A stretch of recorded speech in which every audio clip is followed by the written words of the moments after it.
And by saying, first of all, it's a great honor, President Jonathan, for me to be here. When you took that decision on March 31st, 2015, it's written a little book, which you should read, My Transition Hours. But when you took that decision, it was one of those moments that it was between yourself, your conscience, your God, against the run of play. On the 31st of March 2015, even before the elections had concluded, when you made that call, you were answering what to me was more or less a divine call. And by taking that decision, not only did you reverse, and I think your successor made the point himself over and over. You had all the military, you had all the paraphernalia of power around you. It would have been possible to instigate a war. But by taking that decision, in my view,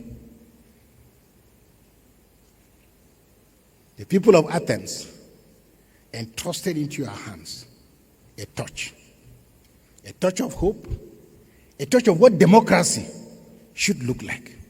The honor, the dignity, the sense of sacrifice. That is what democracy is all about. You illustrated that. And it's the reason why when you call, I will come. When you knock, I will open the door.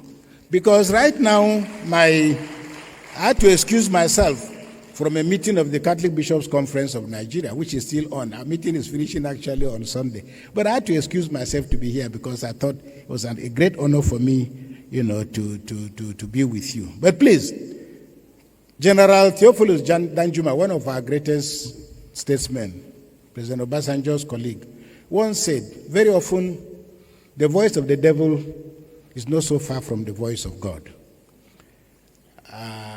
Listen very carefully to those who want to use you as an instrument for the elongation of their interests and not your interests or the interests of Nigeria. Think very clearly, pray very clearly. Final decision, it's your call. Finally, some years back, John Major, a former British Prime Minister, addressed top-level politicians in the UK. And he started his speech by posing a question. He said, if after 850 years of our democracy in the United Kingdom, if there is one person in this room that believes that we have gotten it right, please raise your hand. After 850 years, if there's anybody who believes that we in the United Kingdom have succeeded in our democracy, please raise your hand. Of course, no hand went up. Therefore, and I want to end by saying something about what is now catching flame, the hopes, the expectation, the hysteria around our young generation called Gen Z. Being young is a transition, but transition to adulthood and responsibility. Very often, many young people in Africa don't have the experience that people of our generation had. Many of us have the past that we grew up with. Because many young people today are born in Accra, born in Nigeria, but brought up in the United Kingdom or other places, and the children of the elite. Therefore, their expectations are pretty high. And they also, this is a culture of fast food. But democracy cannot be served as a fast food menu.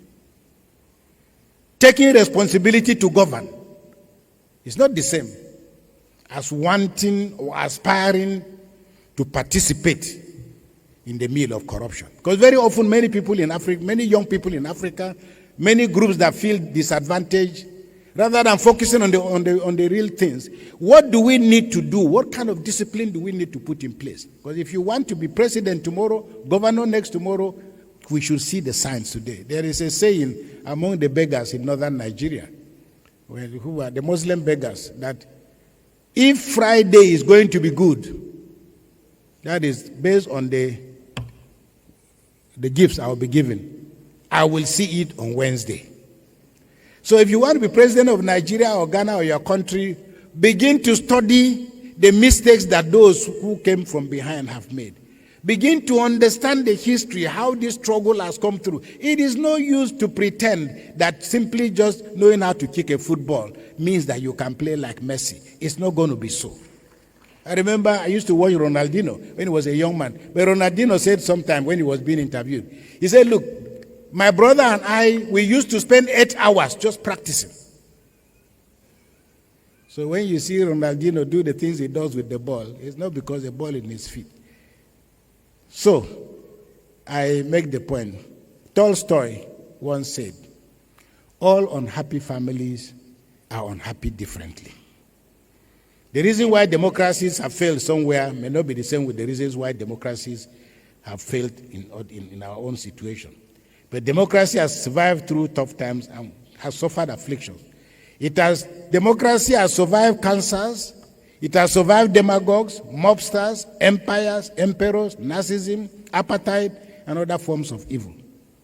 But as long as there are brave men and women like Nelson Mandela, Martin Luther King, Steve Biko, Václav Havel, Aung San Suu Kyi, the young Chinese boy whom we saw in 1990 when at Tiananmen Square. Many of you can Google and see him. A tank was coming before him and he had only a cellophane bag. The tank was going this way, he was going to say, come and crush me. As long as the human imagination that has inspired people like Steve Biko, Mahatma Gandhi, Rosa Parks, Thurgood Marshall, Malala, thousands of other young people across the world, as long as that spirit is still in us, democracy will not die. The winds may blow, its flames will never go out, and all of us, you and I, are custodians of that flame. Thank you very much, and may God bless you.